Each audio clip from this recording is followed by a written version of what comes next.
దీపకి అభాషణ అవ్వకుండానే సుమిత్రని కాపాడుతానని కార్తిక్కి మాట ఇచ్చిన డాక్టర్ అసలు ఇదంతా ఎలా జరగబోతుందనేది ఈ వీడియోలో తెలుసుకుందాం. సడన్గా సుమిత్ర అయితే కళ్ళు తిరిగి పడిపోతుంది.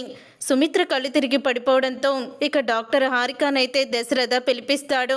ఇక ఇంజెక్షన్ చేసి ఇక డాక్టర్ అయితే అంటూ ఉంటుంది, సుమిత్ర గారికి ఇప్పటికే చాలా ఆలస్యం అయిపోయింది, తనకి బోన్ మ్యారో ట్రీట్మెంట్ వెంటనే జరిపించాలి, లేకపోతే ఇలాగే వదిలేస్తే చాలా ప్రమాదం జరుగుతుంది అని అంటూ ఉంటుంది డాక్టర్.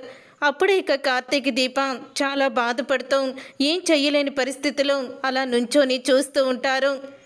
జ్యోత్స్న శాంపిల్స్ ఇంకా మ్యాచ్ అవ్వలేదు, జ్యోత్స్న రిపోర్ట్స్ ఇంకా ఎన్ని రోజులకు వస్తాయి డాక్టర్ అని అడుగుతూ ఉంటాడు. దశరథ అయితే రేపే వస్తాయి అని డాక్టర్ అయితే చెప్తుంది. ఇక ఇంతలో శౌర్య అయితే పరిగెత్తుకుంటూ వచ్చి అమ్మమ్మకి ఏమైంది అని అడుగుతూ ఉంటుంది. అప్పుడే ఇక శౌర్యని చూసిన డాక్టర్ అయితే దీపతో అంటూ ఉంటుంది, దీప ఈ పాప అని అనగానే తను నా కూతురే అని అంటూ ఉంటుంది దీప. అప్పుడే ఇక ఆ మాట విని వెంటనే అంటే నీ కన్న కూతురా అని అనగానే అవును తను నా కన్న కూతురే డాక్టర్ అని అంటూ ఉంటుంది దీప. ఇక డాక్టర్కి చాలా ఆనందం వేస్తుంది. అప్పుడే ఇక దశరథతో అంటూ ఉంటుంది, త్వరలోనే సుమిత్ర గారికి ట్రీట్మెంట్ మొదలు పెడతాను, ఆవిడ ప్రాణాలతో వస్తారు, మీరేమీ భయపడకండి అని అంటూ ఉంటుంది డాక్టర్. ఆ మాట విని కార్తీక్ అయితే షాక్ అయిపోతూ ఉంటాడు. ఇదేంటి డాక్టర్ ఇలా అంటున్నారు, మీ ప్రేమే ఆవిడ్ని బ్రతికిస్తుంది, ఖచ్చితంగా సుమిత్ర గారికి నయం అవుతుంది అని అంటూ ఉంటుంది. ఇక తర్వాత కార్తీక్ అయితే విని ఆశ్చర్యపోతాడు. కార్తీక్ అయితే బయటికి వెళ్తాడు. ఏంటి డాక్టర్ అంత ధైర్యంగా మావయ్యకి మాట ఇచ్చారేంటి అని అడుగుతూ ఉంటే, నీకు కూడా నేను మాట ఇస్తున్నాను కార్తీక్ అని అంటూ ఉంటుంది.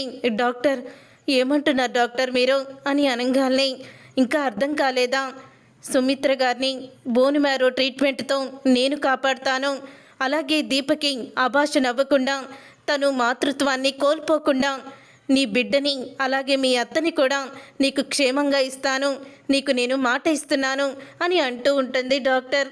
మీరు మాట్లాడే మాటలు నాకు అర్థం కావడం లేదు డాక్టర్ అని కార్తీక్ అయితే అంటూ ఉంటాడు. ఇప్పటి వరకు మీకు ఒక కూతురుందని నాకు తెలియదు కార్తీక్, ఇప్పుడు శౌర్యని చూసిన తర్వాతే నాకు అర్థమైంది నీకు కూతురుందని అని అంటూ ఉంటే, అవును మాకు కూతురుంది కానీ అది అని అంటూ జరిగిందంతా చెప్తాడు. నీ మంచి మనసుకి ఆ దేవుడు ఎప్పుడు అన్యాయం చేయడు, నువ్వు శౌర్యకి ఎలాగైతే తండ్రి అయ్యావో అలాగే నీ కన్న బిడ్డకి కూడా నువ్వు తండ్రి అవుతావు, నీ కన్న బిడ్డ ఇక దూరం అవ్వరు, నువ్వు కంగారు పడకు అని అంటూ ఇక కార్తీక్ అయితే మాట ఇస్తుంది. శౌర్య వాళ్ళ అమ్మమ్మ ప్రాణాల్ని కాపాడుతుంది. దీపలోనూ శౌర్యలోనూ సుమిత్ర గారిలోనూ అందరిలో ఒకే రక్తం ప్రవహిస్తుంది కాబట్టి బోన్ మ్యారో ట్రీట్మెంట్కి నీ కూతురే సుమిత్ర గారికి బోన్ మ్యారో ఇస్తుంది అంటూ గుడ్ న్యూస్ షేర్ చేస్తుంది కార్తిక్కి. అది విని కార్తిక్ అయితే చాలా అంటే చాలా ఆనందపడుతూ ఉంటాడు. చూసారుగా ఫ్రెండ్స్, రాబోయే కథలో ఖచ్చితంగా ఇలాగే జరగబోతుంది. మరి ఇలాగే జరగాలనుకుంటే తప్పకుండా వీడియోని లైక్ చేసి మా ఛానల్ని సబ్స్క్రైబ్ చేసుకొని పక్కనే ఉన్న గంట సింబల్పై ఆల్ అని క్లిక్ చేయండి.